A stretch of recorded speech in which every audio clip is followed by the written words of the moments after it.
Olá, tudo bem? Aqui é Oi, Reinaldo tudo Brioche, bem?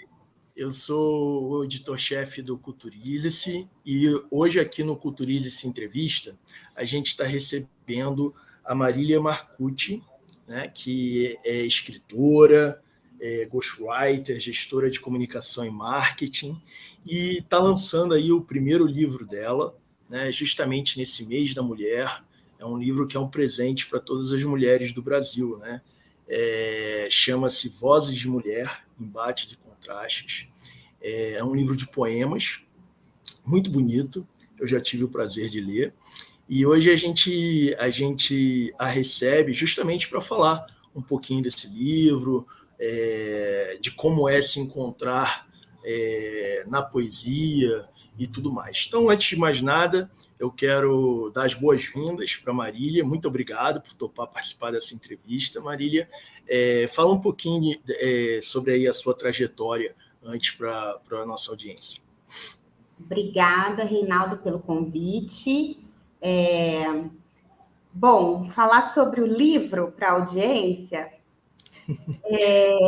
O livro, ele nasceu. Eu, como ghostwriter, eu tenho, assim, obsessão por ouvir histórias. Então, assim, eu sempre trabalhei ouvindo as histórias, digerindo isso, degustando, para depois voltar para o papel, né, em nome dessas diversas vozes para as quais eu sempre trabalhei. E sempre trabalhei para executivos do ambiente corporativo. E aí me veio uma vontade muito grande de por que não dar vozes às histórias que eu escuto das mulheres e assinar um livro com meu próprio nome, já que eu escrevo há tanto tempo assinando para outros homens, né? E aí me veio esse gatilho dar vozes para as mulheres e assinar com meu próprio nome. Então, o livro, ele traz essas histórias que foram ouvidas por mim e convertidas em poemas. E por que poemas, né? Como que você chegou nessa...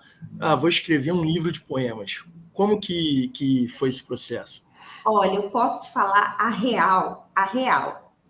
Eu me enganei no começo, porque assim, o objetivo era escrever um livro com essas histórias e eu pensei que o caminho da poesia seria o mais fácil, porque eu Entendi. sou apaixonada por poesia e sempre escrevo poesias que ficavam guardadas, mas no meio do caminho eu descobri que, na verdade, eu optei pelo mais difícil, porque trabalhar metáfora e Sim. jogo de palavras e as entrelinhas. Eu sou semioticista também.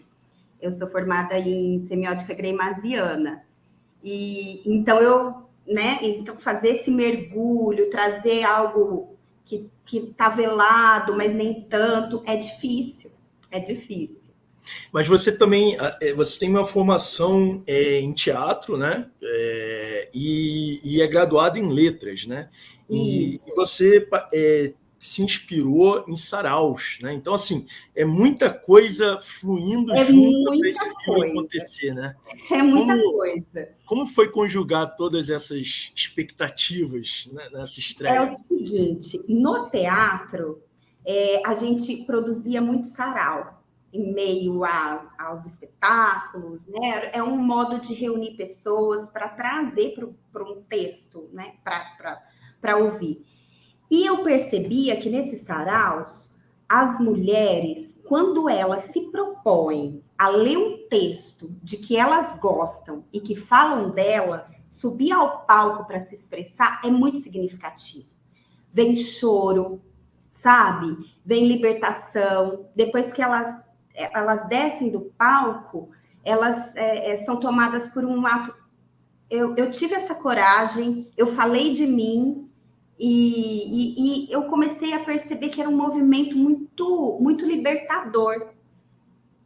E aí eu acabei construindo o livro, eu acabei fazendo esse caminho semioticamente, porque o livro começa com uma oração, um louvor às mulheres, é um Sim. texto em que eu clamo pelas Três Marias, e eu faço uma intertextualidade com os Pai, Filho e Espírito Santo, mas voltado para o poder feminino mesmo, de se colocar como deusa.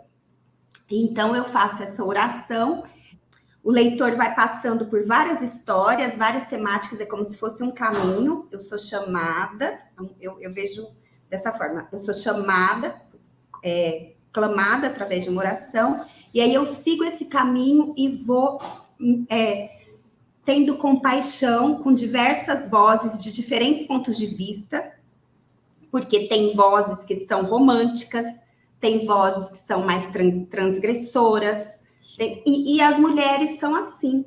E quando eu pensei no livro, eu pensei em atenuar essa polarização também. Para chegar ao final... Você sentiu?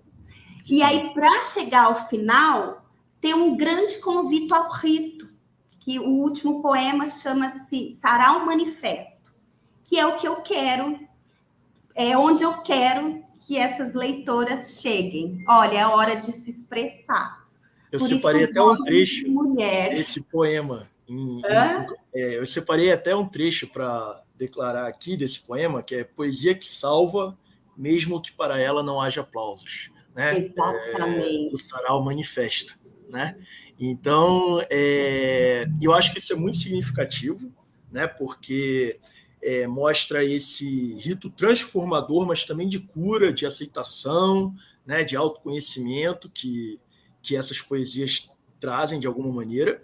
E eu queria aproveitar esse ensejo e perguntar para você, como você já disse, né, são vozes diferentes, né, de mulheres diferentes, uma mais românticas, outras mais combativas, transgressoras, e eu sinto que começa um pouco mais combativo e vai ficando mais pacificado, né?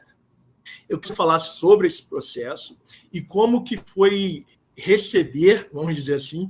Como que foi receber e organizar? Bom, algumas histórias, por exemplo, eu tenho um poema chamado Caldo Indigesto, que fala sobre o aborto. Então, eu ouvi essa história de uma mulher de 60 anos que me disse... eu fui obrigada a fazer o aborto pela minha mãe, porque ela tinha vergonha de apresentar à sociedade uma menina de 18 anos grávida. E aí ela disse, quando ela relatou a dor dela, quando ela sentia a dor na hora, né, do aborto, ela me disse que a mãe dela falava para ela: piranha não chora, piranha aguenta. Então, essa voz ficou, isso foi há 3 anos antes do livro, foi para o papel. Outra história que eu recebi de uma mulher que ela teve um diagnóstico do filho não era um câncer, era um tumor, mas ela era benigno no cérebro, com 7 anos, e tinha que fazer uma cirurgia muito arriscada. E ela me falou como ela se sentia, e ela dizia assim: meu Deus, ela chorava ao telefone, meu Deus, é meu filho, meu filho. Então eu peguei essa dor, coloquei no papel, descansou. Então tudo isso, todos os poemas são experiências em que eu ouvi, descansei. E aí na hora de organizar o livro, eu fui resgatando isso. Agora tem 2 poemas que para mim são... são assim muito importantes, que é Quando a Voz é Canto, porque vem de uma experiência minha com aulas de canto, e é muito difícil a gente sentir a voz no corpo, a gente não é habituada, né? A gente não eu não tive a oportunidade de estudar canto desde pequena. E aí, quando você sente a potência da voz organicamente através do corpo, quando você vai estudando e faz isso acontecer, é algo muito mágico, é uma simbiose, sabe? Entre o corpo e o espaço. E aí eu quis comparar essa sensação com a mesma dessas mulheres no sarau, de colocar a voz e se expressar. E aí eu fiz essa metáfora entre o piano, que é o próprio corpo da mulher, a organicidade, e esse poema, para mim, é muito... Esse é o que veio da minha experiência. Mas foi assim, a concepção. E tem as ilustrações, né? As ilustrações são da Camila Vint, né? Acho que é assim que pronuncia. Isso. E elas digamos assim, elas favorecem a divagação, né? Que o livro propõe. Então, você pensou nisso? Foi uma coisa durante o processo? Como que surgiu a ideia de combinar, né, esses textos tão lúdicos, tão íntimos, com essas ilustrações? Foi o seguinte, esse livro, ele nasce de um projeto que é um prêmio do edital da Secretaria de Economia Criativa do Estado de São Paulo, que é o PROAC. Então, antes de conceber, eu fiz esse projeto e eu pensava muito nas contrapartidas, nas relevâncias, porque eu não... Para você concorrer a um prêmio como esse, não é simplesmente, né, o objetivo da secretaria, não é simplesmente investir num livro que vai ficar na prateleira. Então, eu tinha que abordar essas relevâncias. E uma das relevâncias, como a gente está falando em Vozes de Mulher, em trabalhar a emancipação dessa voz na sociedade, eu coloquei que deveria ser um livro feito só por mulheres. Então, eu sou a autora, eu convidei a capista, que é a Cami Vince, a curadora é a Dani Costa Russo, que é criadora do selo Auroras, inclusive, que é um selo exclusivo para publicação de mulheres. Então, eu fui somando. E a Cami Vince, ela é uma amiga minha do teatro, e a gente conversa muito sobre semiótica, e quando eu a convidei, eu falei, Cami, eu quero o seguinte, um café por poema. E aí, o poema ficava pronto, a gente tomava um café e ficava divagando, e ela ia lá e desenhava, fazia a ilustração. Então, foi um processo íntimo, acho que por isso que tem esse resultado. Entendi.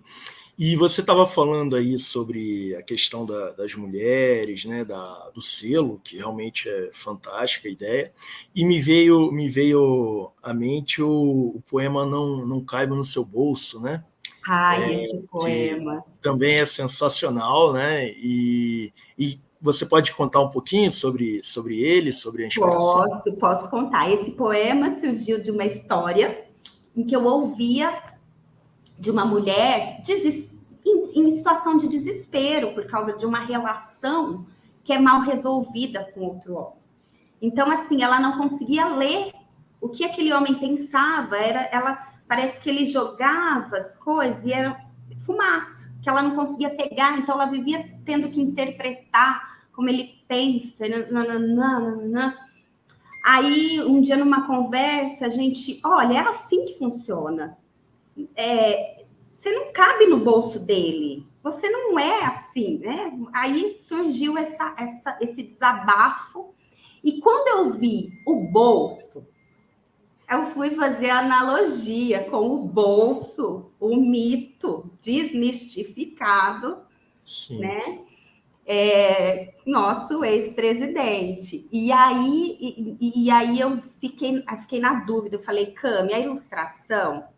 Porque eu coloquei o bolso, o B em letra maiúscula.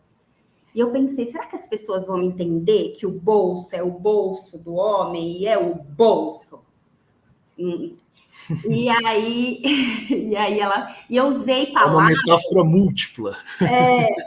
E aí eu usei palavras que o público dele usa para se referir a ele. Bolso, o mito, né?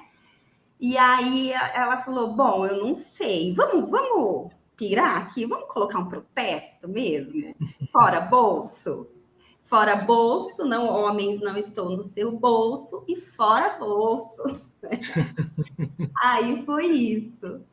Não, foi muito perspicaz, né? E agora que você é uma autora publicada, né? como que você está se sentindo e quais são as expectativas? Já está gestando algum novo projeto? Está fazendo mais poesia? Porque, assim, essas, me desculpa a inconfidência, são realmente lindas as poesias que você escreveu. Então, assim, eu, como leitor de poesia, e também adoro fazer aqui minhas poesias para poucos leitores, vamos dizer assim, gostei muito de ler o que você produziu. Então, já tem algum novo projeto em vista? Pretende se exercitar mais na poesia? Como que a autora Marília Marcucci se posiciona nesse momento? Olha, eu estou numa fase de colocar no papel as dores, o que eu escuto, e eu estava realmente pensando num romance.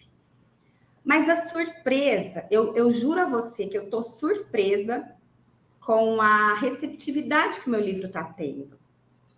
Eu não esperava, eu estou muito surpresa.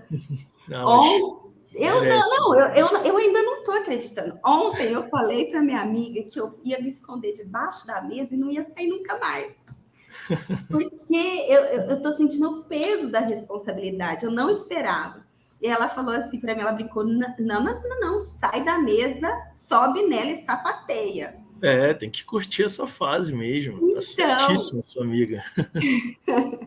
E aí, eu não sei, por enquanto eu estou colocando no papel as impressões, e a hora de trabalhar a literatura é o momento mais difícil.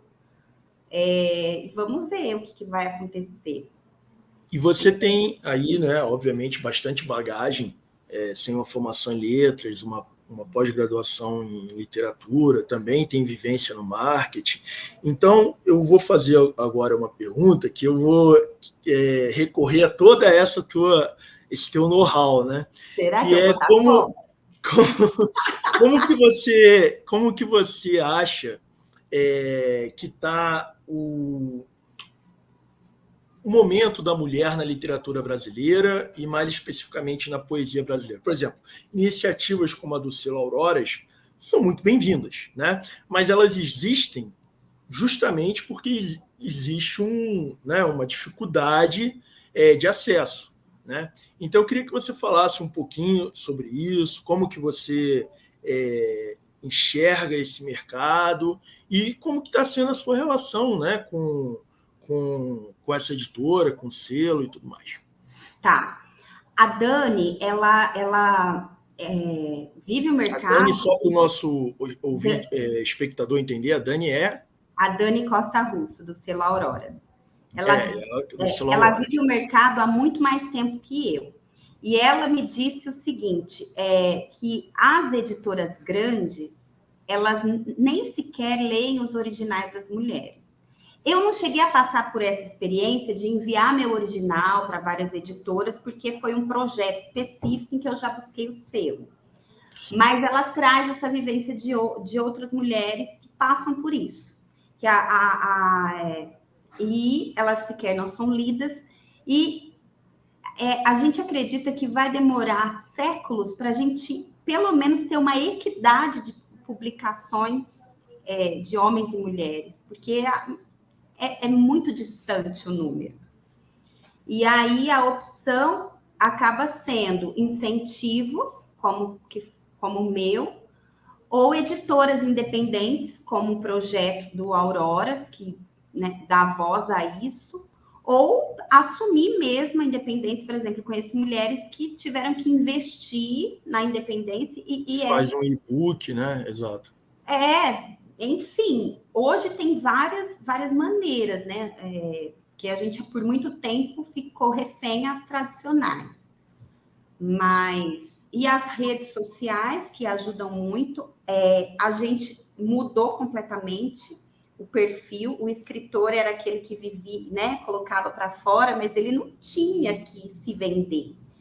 Eu tenho dificuldade gigantesca, porque eu sei vender outras pessoas, Agora, vender a mim mesma, né? Quando eu tive que fazer o Instagram, eu tô indo.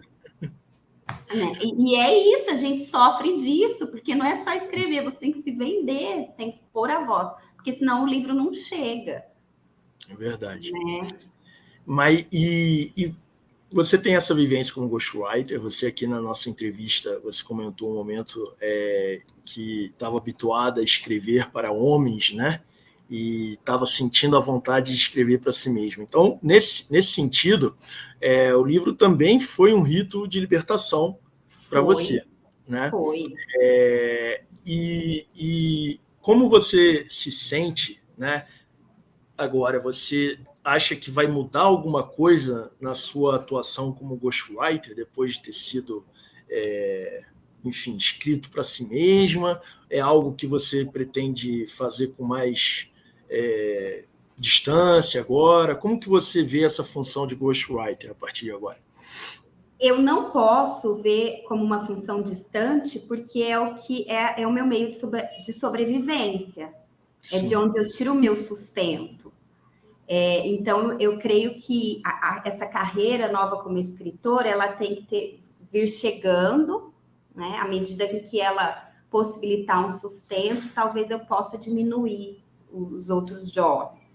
Entendi. Mas, por enquanto, eu pretendo equilibrar, né? Equilibrar as duas frentes. As duas frentes. E em relação à poesia, você já disse que gosta de poesia, né? Então você, obviamente, consome muita poesia, né? O que você tem lido que te chamou mais atenção? Você lê muito em rede social, lê mulheres brasileiras? Como que está? Eu vou confessar uma coisa, por incrível que pareça, assim, eu leio mulheres, li muito Clarice Lispector, óbvio que eu li Cecília Meirelles, eu li essas, eu amo Lígia Fagundes Telles, mas a minha paixão são 2 homens.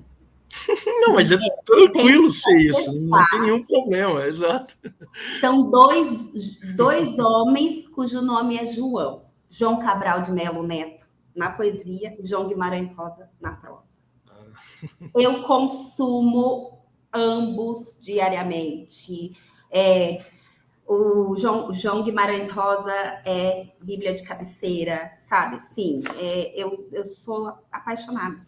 E tanto que quando eu mandei o meu livro para Dani Costa Russo fazer a curadoria, ela falou assim, por que tantos 2 pontos? Por que você usa tanto 2? Em cada poesia tem 5 ou 6 2 pontos. E Dani, eu leio João Guimarães Rosa, não é impossível. Aí ela disse assim, mas ele pode fazer isso? Você está publicando pela primeira vez. Ele tem direito adquirido já. Ele tem, você vai ter que dar uma trabalhada. E eu fui trabalhando a redução dos 2 pontos. Você vê, isso é outra coisa para a gente ver. Quem está pensando em publicar aí, o olhar de editor implica até com 2 pontos alheio. Né? Exato. É isso mesmo. 2 pontos que vem do âmago, vem enfim, mas ok, não sou João Guimarães Rosa, vamos com calma, né? Não, mas não precisa ser, porque vozes de mulher é fantástico. E você quer falar sobre como as pessoas podem adquirir o livro? Quero. Pela sua loja, não é isso? Quero sim, é pela minha loja, meu site, que é www.mariliamarcucci, com 2 Cs, mariliamarcucci, com 2 Cs, Vai aparecer aqui o endereço depois. Ah, legal. E também no meu Instagram, que é @mariliamarcucci.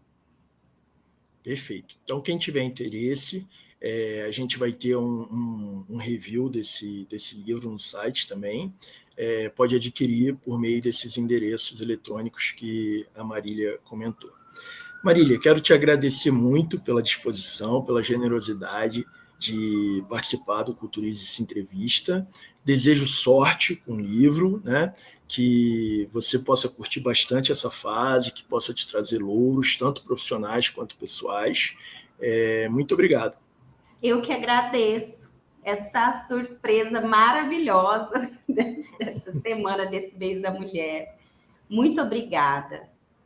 Um grande abraço. Obrigado, muito obrigado. Agradeço quem nos assistiu e até o próximo Culturize-se Entrevista.